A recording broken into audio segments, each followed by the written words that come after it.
আসসালামু আলাইকুম রাহমাতুল্লাহি ওয়া বারাকাতু। কেমন আছেন সবাই? আশা করি ভালো আছেন। আমিও আল্লাহর অশেষ রহমতে ভালো আছি। তো আজকে একটা বিষয় নিয়ে কথা বলবো। সেটি হচ্ছে লাইফে যদি সুযোগ হয়, হুম, যদি আপনার সামর্থ্য থাকে, সব সময় চাইবেন যে মানুষের উপকার করার জন্য। কেন জানেন? আপনি আজকে যার উপকার করলেন, আপনি যদি এই মানুষের মানে যে কোনোভাবে আপনি ছোট ছোট মানুষের ছোট ছোট উপকার, যেমন একটা বৃদ্ধ মানুষ সে রাস্তা পার হতে পারতেছে না, তার রাস্তাটা আপনি পার করে দিলেন, জাস্ট একটা উদাহরণ। সবসময় চাইবেন মানুষের উপকার করার জন্য বা একটা ভালো কাজ করার জন্য। হ্যাঁ, তখন কি হবে জানেন, যে আপনার লাইফে, আমাদের প্রত্যেকের লাইফে বিপদ আছে না? বিপদ আসবেই। আমাদের জীবনে যদি ভালো মন্দ এগুলা না থাকতো, তাহলে আমরা মাতৃগর্ভেই থাকতাম, পৃথিবীতে আসতে হইতো না। তো আমাদের জীবনের চলার পথটা সবার সুন্দর না, কারোরই না।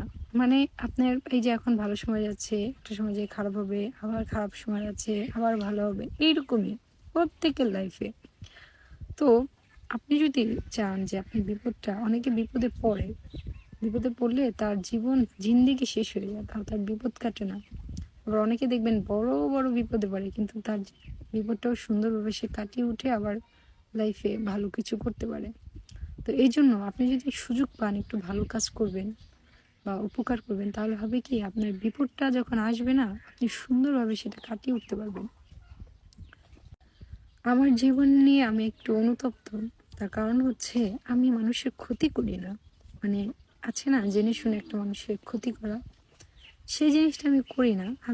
আমার মায়া লাগে, আমি যদি কখনো কোনো বৃদ্ধ মানুষ দেখি বা বা কখনো কোনো মানুষকে যদি কষ্টে দেখি, তাহলে আমার খারাপ লাগে। কিন্তু আমিও হচ্ছে অন্যায় করি, ক্ষতি করি। কিভাবে? আমি একটা জিনিস দেখি, পৃথিবীতে যত ভালো মানুষ দেখবেন, তাদের ঠিক ওই লেভেলেরই রাগ থাকে, যেটা আমি আল্লাহর কাছে অনুতপ্ত। তার কারণ হচ্ছে যে আমি এতটাই রাগী, এতটা রাগী যে আমি মানুষের ক্ষতি করি না। মানে জেনে শুনে যে একটা মানুষের ক্ষতি করব, সেটা করি না। বাট আমি এতটাই যে রাগী, যে আমি যখন রেগে যাই, তখন আমি মানুষকে কথা দিয়ে অনেক আঘাত করে ফেলি। তো একটা মানুষের কথার মায়ের হচ্ছে বড় মায়ের। তা আমি যে মানুষটাকে কথা দিয়ে আঘাত করলাম, সেটা তো সেই মানুষটার মনে গেঁথে যায়। তো এই জন্য আমি আল্লাহর কাছে সবসময় অনুতপ্ত থাকি যে আল্লাহ আমাকে আপনি মাফ করে দেন।